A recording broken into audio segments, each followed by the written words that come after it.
I could replace you by dinner. You're not that special. Trust me, I've got many options. My girlfriend mocked, so I helped her test the theory and left. 3 months later, she's broke, jobless, and begging her options for rent money. Hey Reddit, long-time lurker, first-time poster here. Never thought I'd end up writing one of these, but I've got a story that still blows my mind when I think about it. Let's just say it involves an entitled X, a lesson in self-respect, and the kind of peace you only find after walking away from chaos.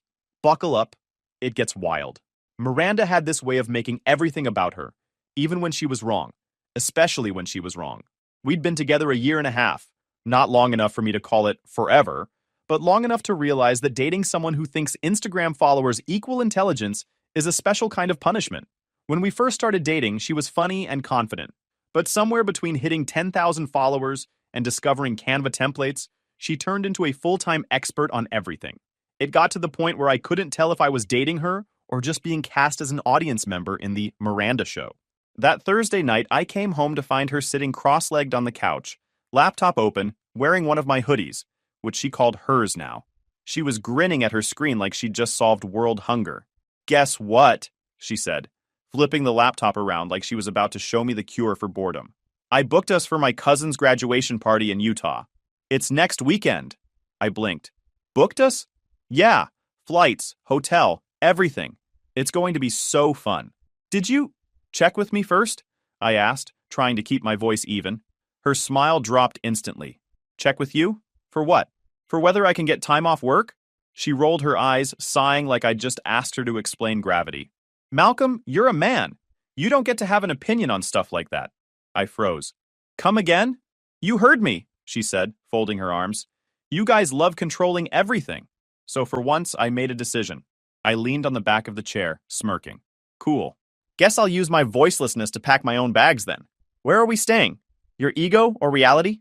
Her jaw dropped. "Wow. Real mature. Just matching the energy." She scoffed, pretending to go back to her laptop. "You're overreacting. You always do this, Malcolm.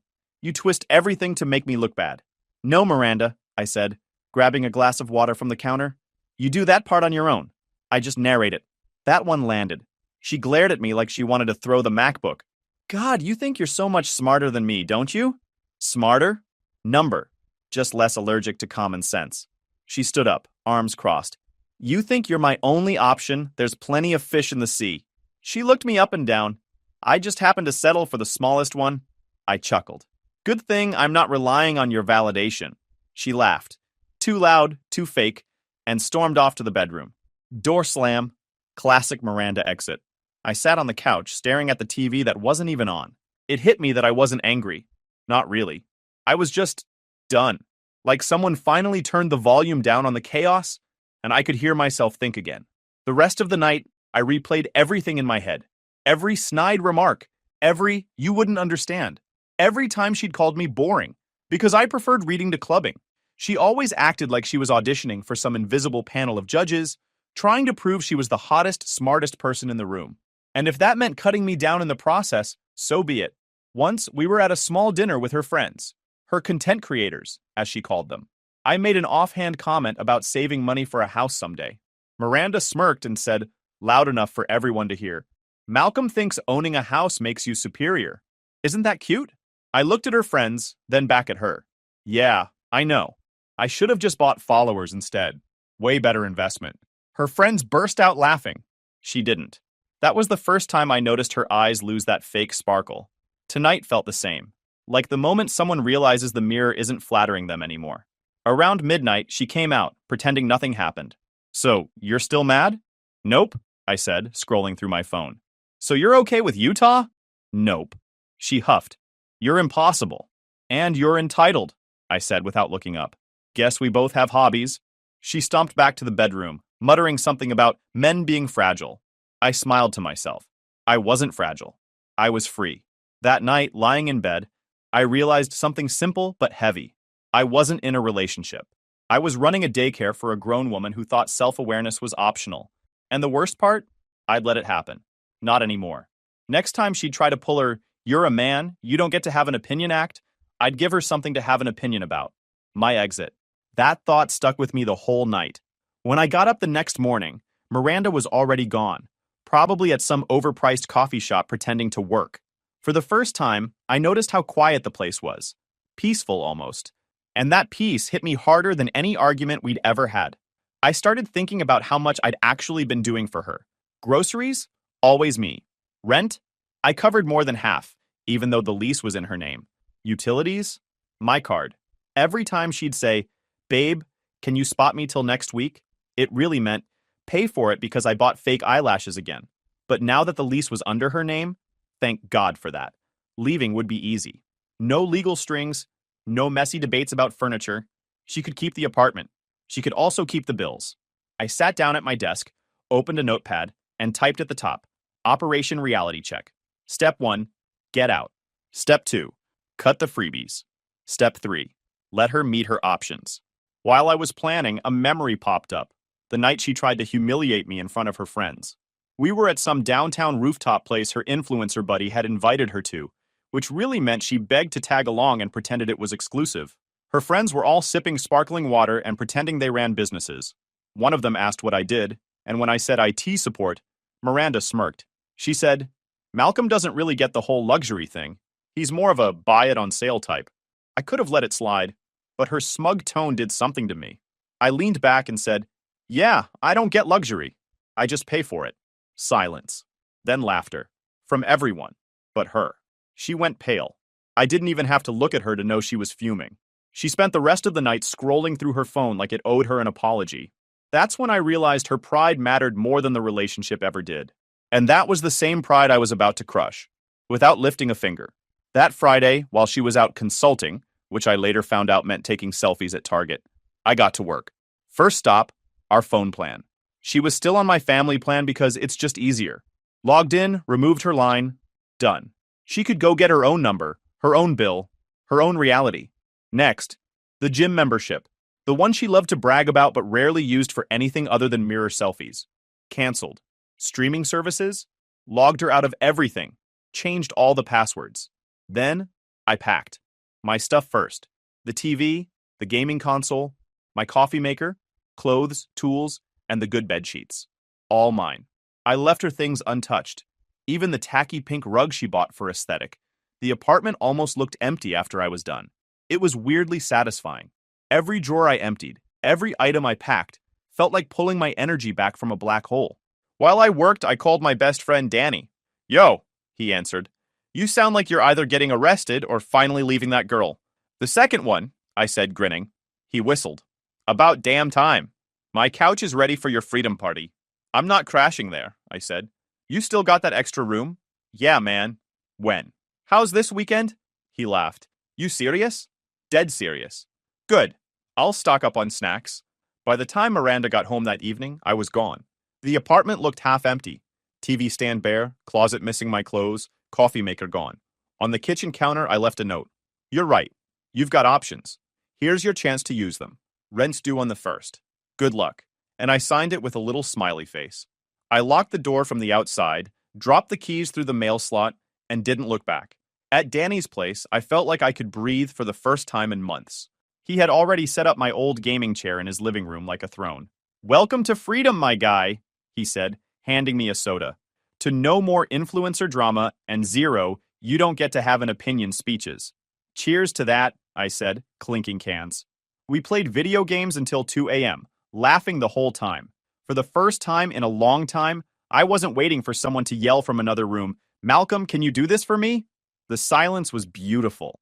The kind of silence that doesn't feel empty. It feels earned. That night, as I lay on Danny's couch scrolling through my phone, I opened Miranda's Instagram out of habit. She'd just posted a story. Her dinner, captioned, "Queens don't need permission." I laughed. "Yeah, queens don't need permission. They just need rent money." The next morning, my phone looked like it had survived a war. 22 missed calls, 17 texts, 3 voicemails, all from Miranda. Even though I'd already removed her from my phone plan, she clearly found other ways. "Malcolm, this isn't funny. Why is the apartment empty? Where are you? You can't just leave like that. Be an adult." The irony almost made me choke on my cereal. I put my phone face down and went back to my food. The peace in Danny's apartment was unreal. By 10 a.m., the calls started again. Then came the voicemails. The first one was her crying. The second one was her yelling. The third one was a mixture of both. Malcolm, you're acting like a child. Grow up and come home. You can't just walk away from responsibilities. Responsibilities. She really said that like she'd ever had one. I ignored every message. Danny was on the couch next to me, half asleep, scrolling on his phone. She's gonna blow up your phone for at least 3 days, he mumbled. Then she'll switch to I miss you texts. Classic cycle. Yeah, I said, smirking. Let her enjoy the silence she never gave me. It was true. Being alone felt clean, like someone opened a window after months of stale air. While sipping coffee, I thought about all the times I'd warned her. Flashback to 3 months earlier. Her phone blowing up with notifications at dinner. I jokingly asked her, "You flirting with people again?" She looked up and said, "Oh my God, Malcolm, relax. You can't handle a little fun. You're too serious." Too serious. That was always her line. She'd use it anytime she got caught being disrespectful. Like the time she posted thirst traps with the caption, "Single energy." I warned her, "Keep playing like that, and I'll walk." She laughed in my face. "You won't. You love me too much." Now, that memory made me laugh harder than any comedy show ever could. By noon, she'd switched tactics. "I'm sorry, okay? Can we talk?" "I didn't mean what I said. You know I love you. Why would you do this to me?" I didn't reply. Instead, I did something I hadn't done in over a year. Opened Tinder. Not because I was looking for anyone. I just wanted to see what normal people looked like again. Danny peeked over my shoulder. "Oh no, my boy's back on the market. Women of the world, be afraid." "Relax," I said, scrolling. "Just browsing." Within an hour, I had 5 matches. A couple were randoms, but 2 of them? Familiar faces. One was Kendra, a girl who used to hang out with Miranda's brunch squad. The other was Tasha, who used to comment under Miranda's posts with, "Your goals, girl." I didn't message them. Didn't have to. Word travels fast in their circle. Sure enough, by that evening, Danny showed me a screenshot someone sent him. Miranda had posted a story. "Some people move on fast." Shows who they really were. I laughed so hard I almost dropped my phone. Fast? It's been 24 hours. "Bro, in her world, that's like betrayal level speed," Danny said, grinning. An hour later, my phone buzzed with an unknown number. I picked up. "Malcolm?" It was Jade, one of her calmer friends. "Yeah? Miranda's at my place crying. Says you just disappeared. What's going on?" "I moved out," I said simply. "What? Why?" "She said I wasn't her only option, so I'm letting her explore the others." Silence. Then Jade sighed. "She's not taking it well." "Yeah, I figured," I said. "She'll adjust. Eventually." "Can I be honest?" Jade said quietly. "She kind of brought this on herself. We've all told her she was being, mean to you. She didn't listen." "Appreciate that," I said. "But I'm not mad anymore. Just done." After we hung up, I sat back on the couch. Danny was watching me like a proud coach. "You handled that like a boss. No yelling, no begging, no drama." "Yeah," I said, "because I'm finally playing the one card she never expected." "What's that?" Silence. The next morning, I woke up to another storm of notifications, this time from her friends. "Hey, Miranda's losing it." "What happened?" Tasha got another text from Kendra. "She's saying you ghosted her and stole the TV. Also, I matched with you on Tinder." Lol, small world. I chuckled. I hadn't even said anything to Kendra yet, but that one text told me everything I needed to know. Miranda's perfect image was starting to crack. Later that day, Danny came home from work and tossed me a soda. "So, what's the move now?" "Nothing," I said. "Let her keep talking. The more she talks, the more people see who she really is." "Cold," he said with a grin. "I like it." That night, while we were gaming, my phone buzzed again. Same number as before. "Malcolm." It was Miranda. She'd borrowed Jade's phone. "Malcolm." It was Miranda. She'd borrowed Jade's phone. I sighed. "Hey, Miranda. What is wrong with you?" She snapped. "You can't just leave me like this. You're acting like a psycho." "I'm not acting like anything," I said calmly. "You said I wasn't your only option, remember? I'm giving you the space to find the others." There was silence on the line. Then, "You're such an—" "Bye, Miranda." I hung up before she finished. 2 hours later, Jade texted me again. She's crying again. Says she can't pay rent. I told her to chill. Thought you should know. I stared at the message for a few seconds. For the first time in a long time, I didn't feel guilty. I just felt free. It was like breathing clean air after being stuck in a room full of smoke for months. But apparently, freedom had an alarm system attached to it, because Miranda wasn't done trying to drag me back into chaos. 2 days later, I was at work, halfway through fixing a network issue in the psychology department when I got a call from reception. "Hey, Malcolm," the receptionist said hesitantly. "There's a woman here asking for you. Says her name's Miranda." I froze. "Describe her." Tall, long brown hair, big sunglasses, very loud." "Yep, that was her." "Yeah, I don't know a Miranda," I said flatly. "Please ask her to leave." "Copy that," she said, trying not to laugh. I peeked out my office window a few minutes later, and sure enough, there she was in the lobby, waving her hands and arguing with security. She was pointing toward the elevators, shouting my name. "Malcolm, you can't just ignore me. We need to talk." Security escorted her out while students filmed the whole thing. I just stood by the window, watching her stomp across the parking lot like an angry toddler denied candy. 10 minutes later, my phone rang again. Unknown number. Against my better judgment, I answered. "Malcolm, it's Mrs. Carenson," her mom said softly. "What's going on with you and Miranda?" She came home crying. "Hi, Mrs. Carenson," I said, polite but tired. "I moved out." "Moved out?" "She said you just disappeared." "She also said I was a man who doesn't get to have an opinion," I replied calmly. "I decided to test that theory." "Oh, Malcolm," she sighed. "She's saying she can't afford rent." "I know," I said. "That's between her and her landlord now." "She didn't mean to hurt you," she said gently.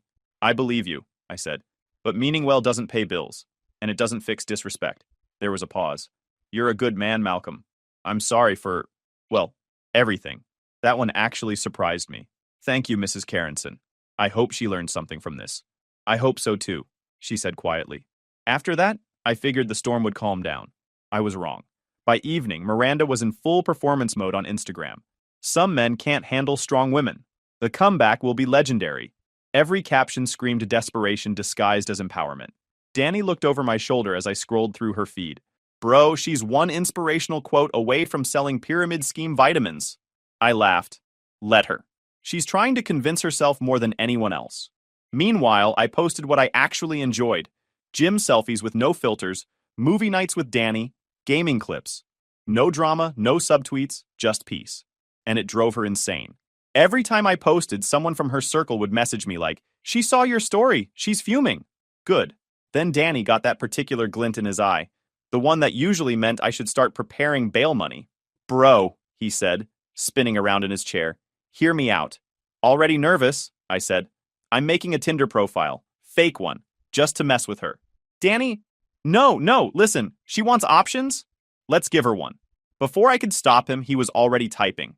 New profile, new photos, some random stock photo guy in sunglasses. Name, Randy, 29. Bio, entrepreneur, loves travel and confident women. "Perfect," he said. Exactly her bait. Within an hour, Randy matched with Miranda. He showed me his phone like a proud scientist revealing a new species. Boom. She swiped right. "No way," I said, leaning closer. "Already?" "Oh yeah." She messaged first too. He read it aloud. "Hey, handsome. You look familiar." We both burst out laughing. Danny started chatting with her as Randy. They talked for 2 days. She flirted nonstop, dropping hints about how she'd finally moved on from a toxic ex. Then she sent a message that made me laugh so hard I dropped my controller. "Already found my replacement." Of course, she sent the same text to me. Like clockwork. I didn't even reply. Danny just grinned. Hook, line, and delusional sinker. They planned a date. Saturday, 7 p.m., fancy outdoor restaurant downtown. When the time came, Danny sat in his car across the street, sipping a soda like it was popcorn at a movie. He watched her arrive, heels, bright dress, hair done, scanning every guy who walked past.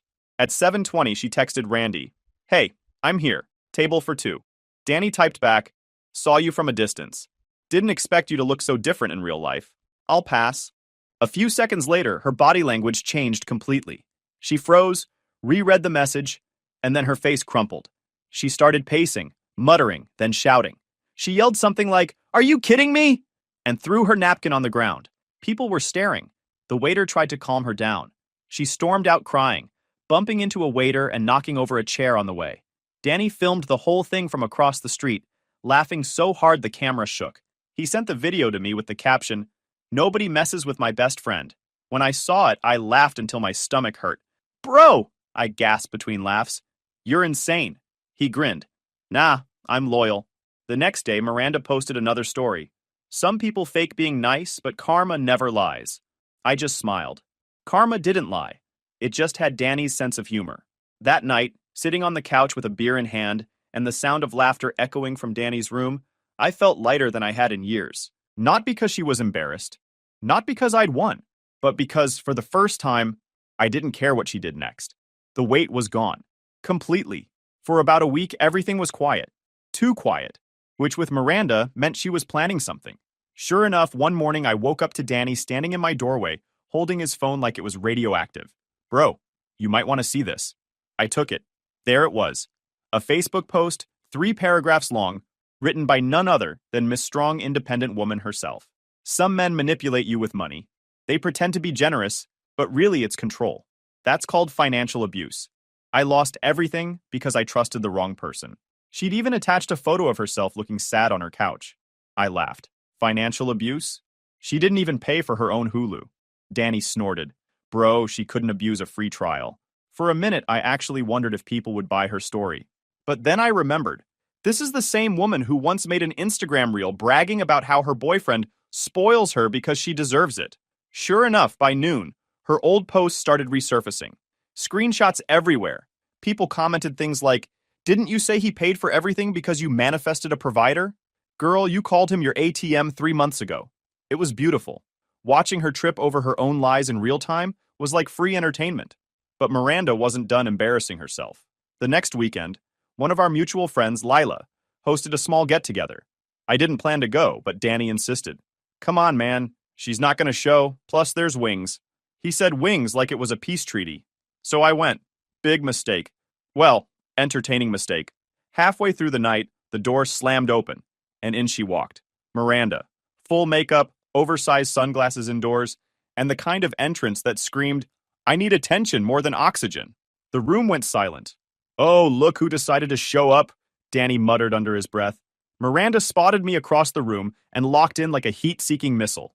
Malcolm, she started, voice trembling like she was rehearsing for a soap commercial. How could you do this to me? I didn't even look up from my plate. Do what exactly? You ruined my reputation, she yelled. Everyone's talking about me like I'm some gold digger.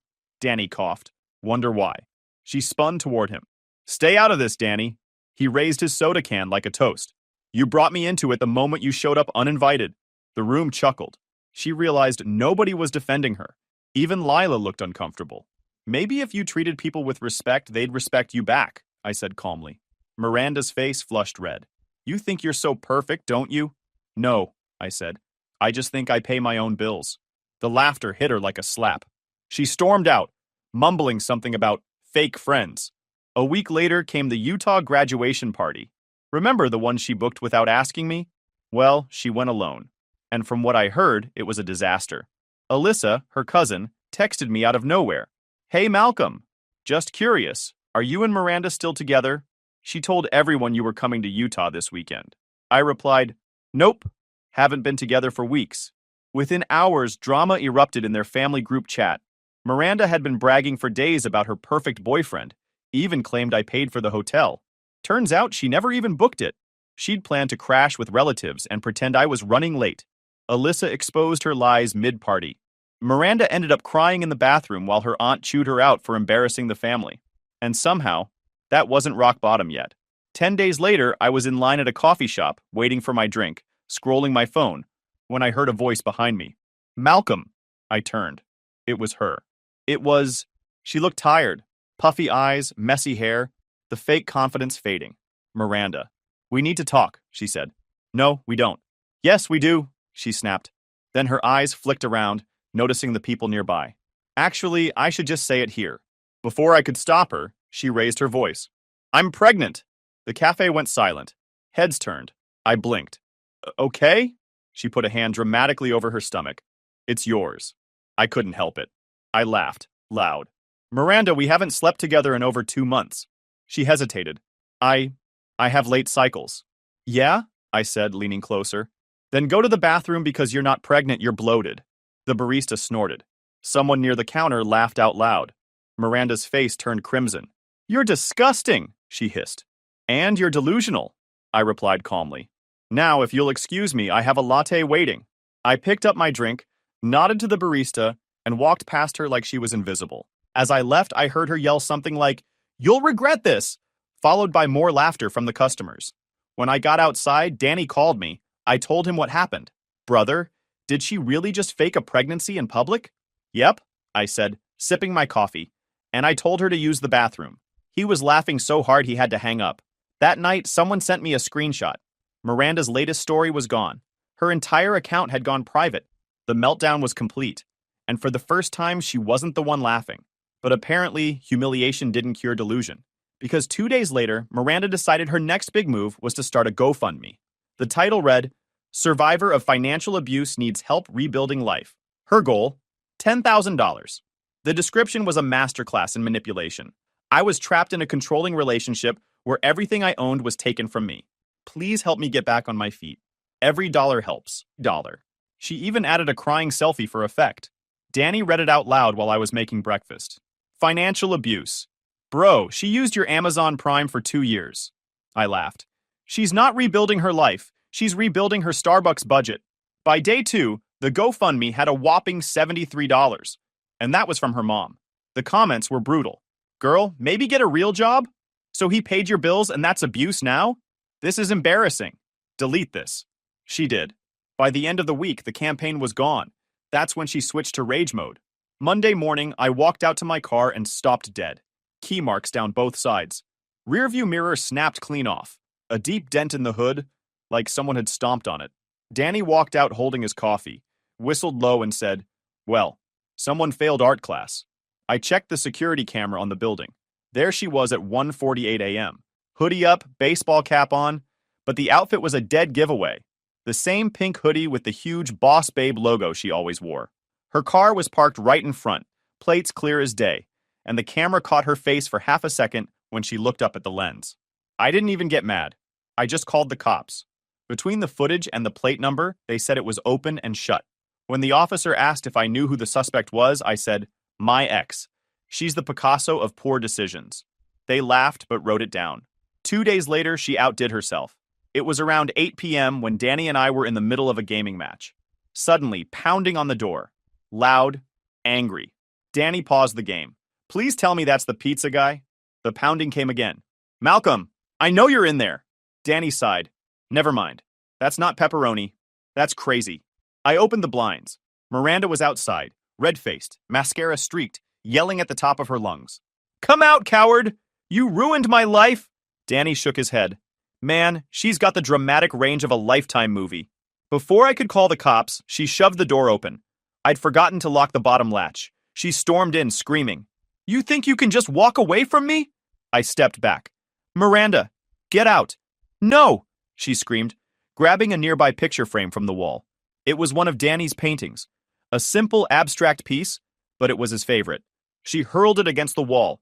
Glass shattered everywhere. Danny froze, eyes wide. Oh, man, he said, voice flat. That was my favorite painting.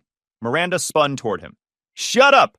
Then she grabbed one of the glass shards from the floor, turned to me, and pointed it like a knife. You don't get to ignore me! Danny's voice dropped its usual sarcasm. Put that down, Miranda. She took a step closer. You destroyed my life. I kept my voice calm. You did that all by yourself. Danny was already dialing. Yeah, hi, we need police at... Before he could finish, she swung her arm. Not at me, just wildly. The shard sliced the air a few inches away. That was enough. Danny yelled, Back up, bro! And stepped between us like some kind of sarcastic Secret Service agent. You really thought this was a good idea? He said to her, holding up his phone. Because the police are literally on their way right now. Miranda froze. For the first time, she looked scared. When the siren started echoing down the block, she panicked.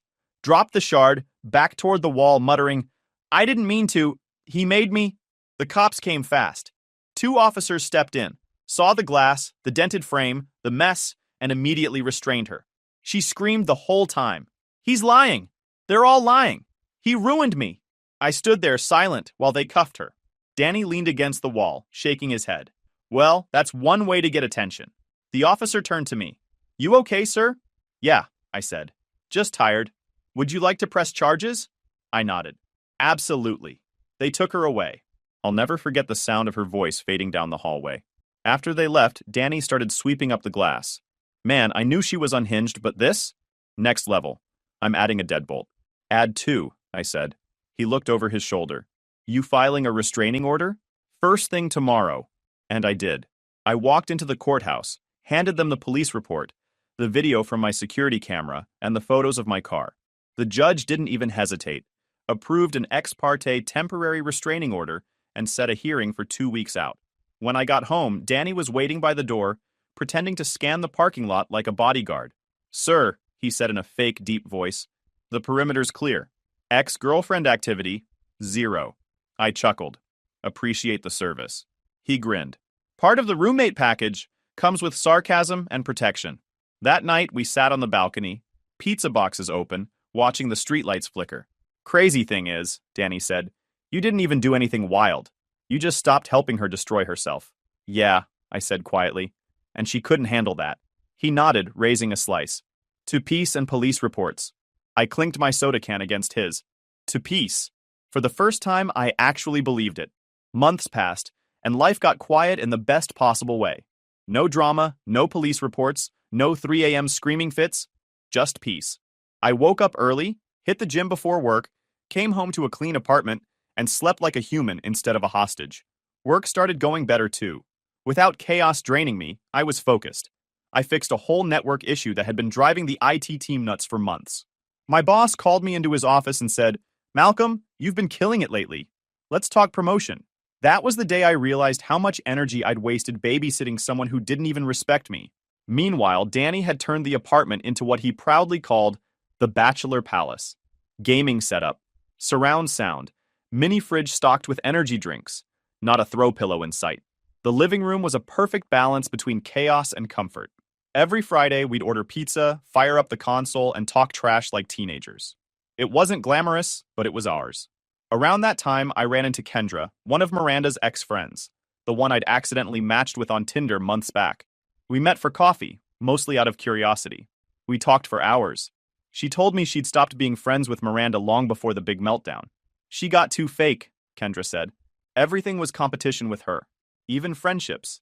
I laughed. Sounds about right. We started seeing each other more after that. Nothing forced, no games, no weird power struggles. Just real. While my life was getting better, Miranda's was going up in flames. I didn't go looking for updates, but they found me anyway. One of her old friends messaged Danny on Instagram saying, You won't believe this, Miranda got evicted. Apparently, after the vandalism charge, she lost her job. Her parents took her in temporarily, but that didn't last long either, because she borrowed her dad's credit card to buy plane tickets to some influencer retreat in Arizona. They kicked her out. Now she was living with some sketchy guy she met online. The same friend said the guy was weirdly controlling, but Miranda insisted he believed in her potential. Danny looked up from the message and said, That's rich. She downgraded from stable to sketchy real fast. I didn't even react. I just nodded. I didn't destroy her, I said finally. I just stopped saving her. And that was the truth. All I'd done was stop being her safety net. Once I was gone, gravity did the rest. One evening, Kendra came over with groceries, and that easy smile that made everything feel calm. She looked around the apartment and laughed. You two really turned this place into a man cave. Danny popped his head out of the kitchen. Correction, a clean man cave. We vacuum now. She grinned. That's progress. We spent the night cooking, joking, playing music. Simple, good energy. No drama. Later, after Kendra left, Danny and I sat on the balcony again. The city lights stretched out below us, and for once, the world felt still. You ever think she'll try to come back? He asked. I shook my head. Nah, she's too busy learning how hard life gets when nobody's carrying you. He nodded. Good, because I'm not framing another painting. I laughed. Deal?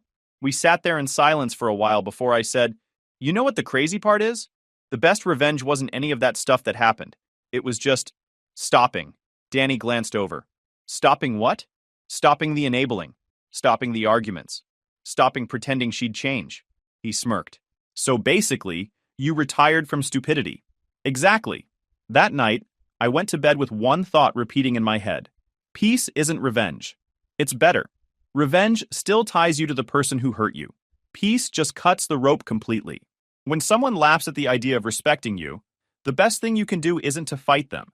It's to walk away and mean it.